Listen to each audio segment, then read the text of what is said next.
Go to work, go to work. Welcome once again to the wonderful Reverend Shaw segment of the Go to Work radio show, where we are constantly being informed. So welcome. Good morning. How are you, Reverend Shaw? Go to work. I'm doing fine. I just want to thank you again for having me on your show and for being the superhero that you are. Thank you so very much. Awesome. So I know we constantly talk about so many different things, and unfortunately, the last couple of shows we've been having to talk about definitely the atrocities that's happening in our world and so forth. And now, like we said, we don't want people to go back to the status quo, and so we really do want to build a more informed community. So did you want to talk about your background for how do we develop a better community? I know we need to start technically with the mentality.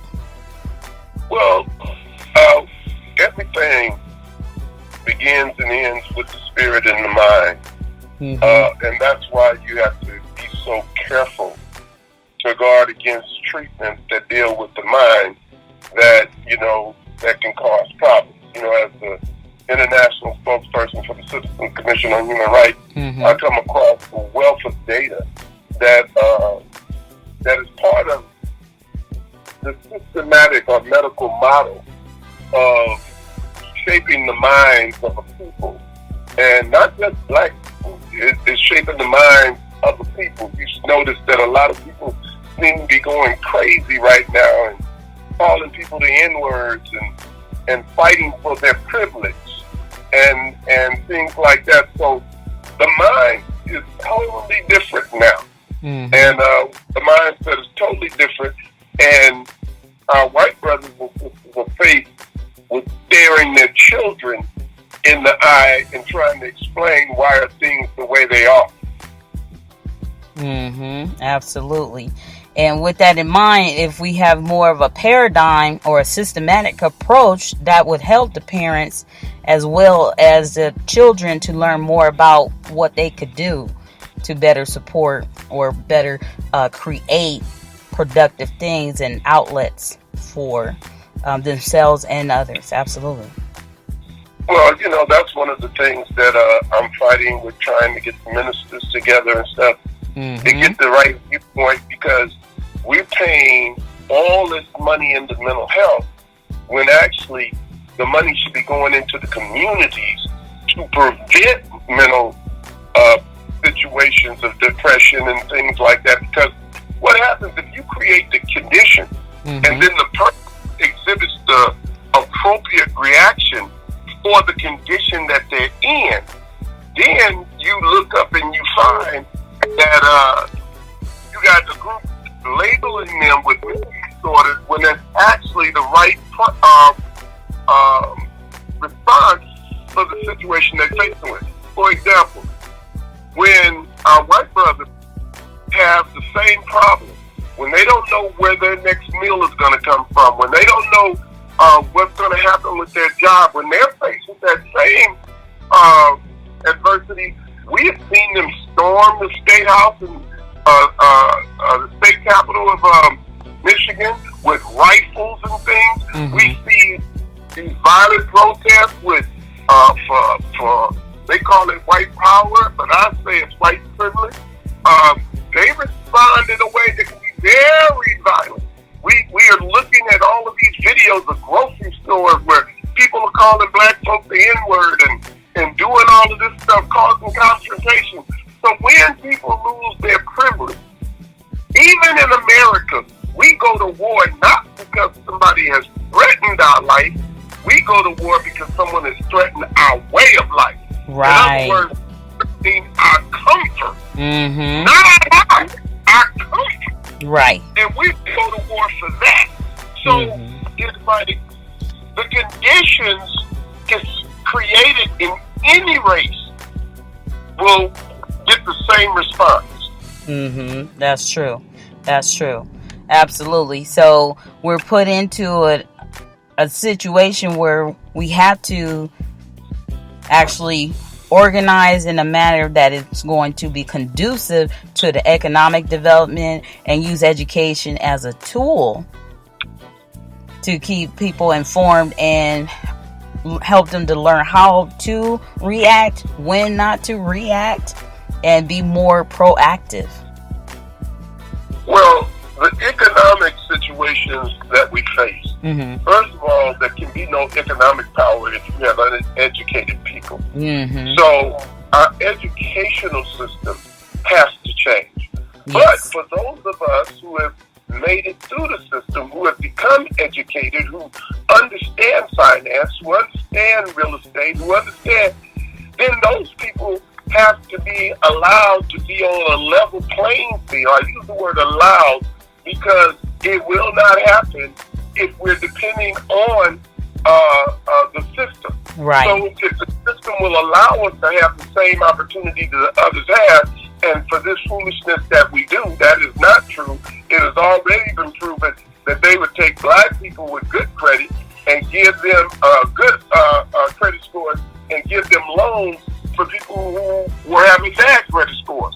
So we know that this system is systematically or systemically created in the image of privilege for a certain group and to make another group powerless. So those people who do have the education, who do have the business smarts, then the business loans that are needed should be granted to them so that they can do self and group empowerment. Yes. But as long as they're uneducated and we're looking at this as some kind of handout instead of business loans, you know, how is it that people from other countries come here who can't even sometimes speak English and end up setting up businesses? Well, there's a system here we don't know about that allow them to come into a country and get money where they don't know anybody and they have no support system. There's something built in that protects and helps those people.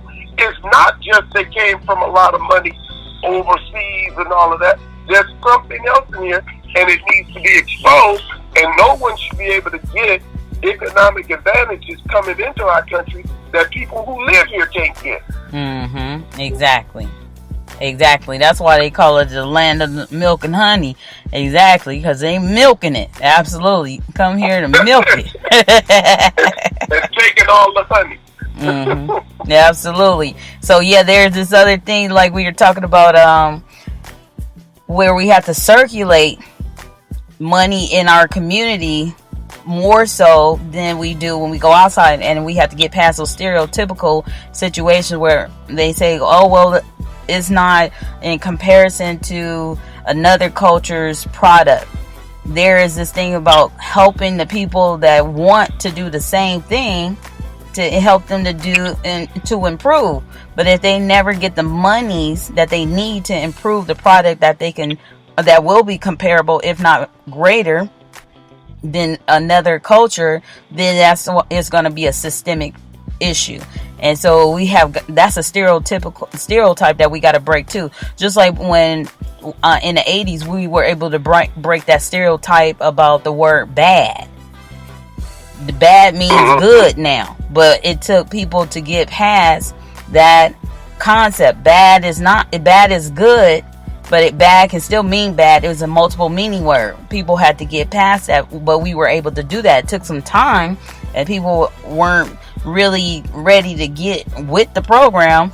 At the same time, it took Michael Jackson to help with that situation. Somebody, when we talk about superstardomness and people who look at the media as the drive and that sets the narrative, so if we can just use a narrative, well, technically it's a state of urgency, and we need to think in the process of we must do this and we must do that. So we must operate with the media outlets that we have, because we have about 35,000 or if not more, because we have more influence even internationally for as it come down to our music artists and actors and so forth, that we have them to influence what we need done in these communities, and to help them to remember that we have to circulate the dollars within our community in order to create one, because like they say right now, we don't have a black community per se. Well, all the other cultures, they do. So we have to build it ourselves, and the time is now. Well, the black community, we don't have a black community because we're actually white community beat. You know, it's like we have never really fully separated from wanting grace and to be a part of this system which was created by whites. For example, when, you know, the civil rights movement and all of that happened, there were black people who closed their businesses to go work for white people. So there was a mindset that has been generated in us. Right. We didn't come up with it on our own. It was beaten into us. It was if you were light skinned, you got favored that I did not get. And the whole psychiatric thing of you know, dark skin being evil and ill and sick and created even in mental health by Dr. Benjamin Rush to keep us separate from white people. So when you can't have something, or you think something is more blessed than you, even the religion of another people, and I'm a Christian, so I'm not talking bad about Christianity, I'm just telling facts. Right. So when these things are given to you, when you I asked 20 people who was the richest black person in America, 18 of them said Oprah. Now that's interesting because most black people think that Oprah is the richest black person in America. But there are 2 black men who have more money than Oprah. Now, since we are geared to believe that we got to be a rapper, a basketball player, a talk show host, we got to be in the entertainment or sports industry, then we believe that's where the wealth is, and we don't understand that the wealth is in finance. Right. The wealth is in high levels than us. So we have 2 men who are richer than Oprah that I can't even tell you. I've seen the names, I've read the names, I know they're in finance, but I can't tell you their names. But I can tell you Oprah, Jay-Z, I can tell you all of these other people, Michael Jordan, I can tell you all these people that got money. But the 2 richest black men in America, most of us cannot call their name. Well, so that's a disconnect when if you don't even know or connected to the most powerful people of your race, how do you expect to be connected to the most powerful people of another race? And even when you look at that, probably the top 20 or 30 black white billionaires in this country make more money than those 2 guys and Oprah together. Right. And Michael Jordan and a couple of others that made the list, they make more money than all of them together. So even our giants tremble under the shadow of the white giant. See, so, you know, the Mars family got like 4 people with more money, or 5 people with more money than them, and the little Mars family people got more money than Oprah. Wow. So it's like we don't understand this game like this, and so then I want to say one more thing on this. When we open up a business, see, this is how we do. White people will go to a lot of times school and learn business. We just start a business. Mama can cook, and her 2 sisters and her daughter, they all can burn. They get together, start put together a kitchen, and can be successful. But then they don't necessarily understand taxes. They don't understand other things. They are cooks. So the business can fail on that. The second thing on that is the fact that a lot of times we will not live up to the standards that other people have. Right. So when we come out from the back, our apron is all dirty. even though people love your food, it's a symbol of uncleanliness. Even though it might not have anything to do with that, the tables aren't wiped down right. The way so the thing is that when we have our business people, they come out, their aprons are maybe not clean, even though it just may be the food that they're cooking, but it looks unsanitary. So therefore, even though you love the food, in the back of your mind, it's not the standard that when you go eat at other restaurants, we don't clean the tables and floors maybe as good as it should be. In the community, I've even went into some of the franchises and had to ask for the manager because the place was so dirty, because the minds of the people, they walking all around this and you're selling food things. You know, so these are the things that we have to overcome, and to learn that type of thing, you know. Absolutely. So what would you encourage as next steps for building or rebuilding the community that we need to flourish? Well, I'm going to tell you where I believe we start. Okay. You start with education and morality. In other words, you know, the church is dying.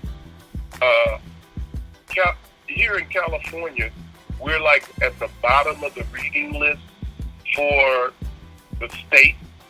And then, you know, and then our people are at the bottom of that. And so how do you pull yourself out of the water if you don't know how to swim? And when I say education, I'm not talking about the ABCs and the numbers. I'm talking about the ability to go in and extract information that you can use to help your survival.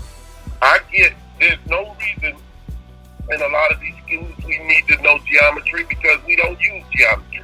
We don't use all of these things that they demand. So education should be tailor-made towards what allows the person to get their goals. And yeah, it's good to know algebra, but I have not used algebra one day since I left high school 40-some years ago. So it's like education, the spiritual part, which is so, we have to be an ethical people. If I don't trust you, if I don't think that if I think you might rip me off, then I don't do business with you. Right. If I'm so depraved that I got to be the headliner, even though you doing the work, then our business partnership won't work. So there has to be an honesty and a truth and a understanding and a willingness to work together. And those things come when you put your spirituality in, your education, where everybody know how to participate. People get trained in specific type of trades so they can contribute to businesses. That's how you do this. Right. Yeah. Nice. And then what would you say as far as education, more so, like if you had to give a percentage for this department or, you know, this type of career, what would you like to see? Like, we know it wouldn't be 100% only in the medical field. It won't be just 100% in the legal field. But if you were to share some numbers in the education to help to start with the to oversee or be an overseer of a community, what would you like to see? Well, what I would like to see, the truth, I wouldn't put a percentage on it. This is the way I would do it if I was running a system.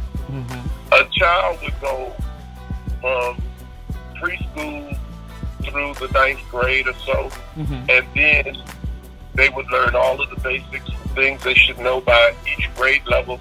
It might be a lot of work. You use the summer to catch it up. And then after that, everything is tailored toward what the child want to do. You should be spending their 9th or 10th grade exposing them to all types of careers, economics, and explaining how this works and how you exchange money. And you keep doing this till the person says, I want to be a police officer. I want to be in finance. I want to be a politician. And then you customize their education to fit the thing that they want to do. You know, where the black people probably the only race that actually graduates from high school and don't have a clue where they want to go. True, exactly, absolutely. That would be great. We start looking after other people have already chose. Absolutely. So if I'm a cadet learning law enforcement at 14 and you don't even look at the subject until you're 20, how do you compete against me? Absolutely. So yes. Yeah, go ahead. No, yeah, I was gonna say absolutely. Like, you know, I know I'm pretty a rare situation, but you know, I was a teacher already when I had my children, so it was not that I geared them toward becoming a teacher, and neither one of them wants to be a teacher, matter of fact. But but it's the matter of they see how much patience and how much work it takes, but they are making more money than me. One is making more money than me already, and I'm 21 years into as an educator. And then I have another daughter that is going to be a doctor and who's already in a medical program since she was in 9th grade. Absolutely. So I thoroughly understand that. And where does that come from? I think it does happen to come from the parents first, because they do still say the parents are the first teachers of the children. But if the parents don't think that they're teachers, they don't rear them as teachers. They just rear them as, you know, okay, I got to take care of my kid. I got to put my kid in this daycare. I got to put the responsibility doesn't seem like it's there with the parents. And we got to get past that too. Absolutely.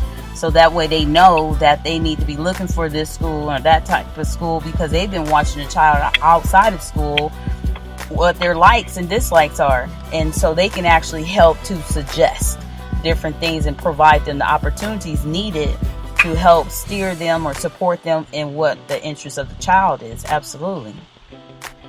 Well, and let me just say this again: in our society, we profit money more than God. Let me just say this: I make less money as a freedom fighter than I've ever made, and I'm the happiest I've ever been. We have to always pick purpose over profit. Right. When you do your purpose, it's not work. Right. It's like fun. It's like when I sit down, a lot of people, they say, oh, I've been trying to write this book, but my book are my therapy. I get to say what I want to say. I get to, especially in my fiction books and science fiction, I get to say what I want to say. I can play out roles. So it's actually not work.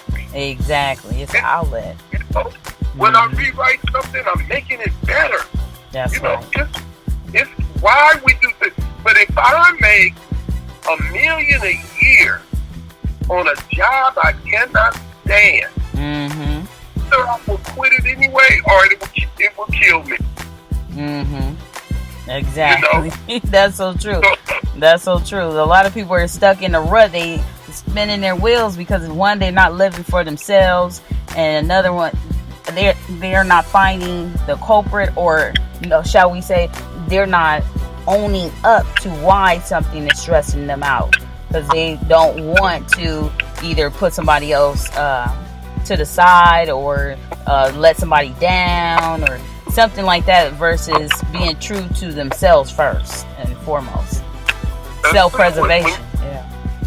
Absolutely. And when you do purpose, and you deal with your spirituality, and you deal with the knowledge of what you're doing, because what happens to us a lot of times, if once we work in a job we don't like, then we will inadvertently search for things that make us happy. Right. Sometimes that becomes an extramarital affairs. Sometimes it comes in the form of drinking and drugs.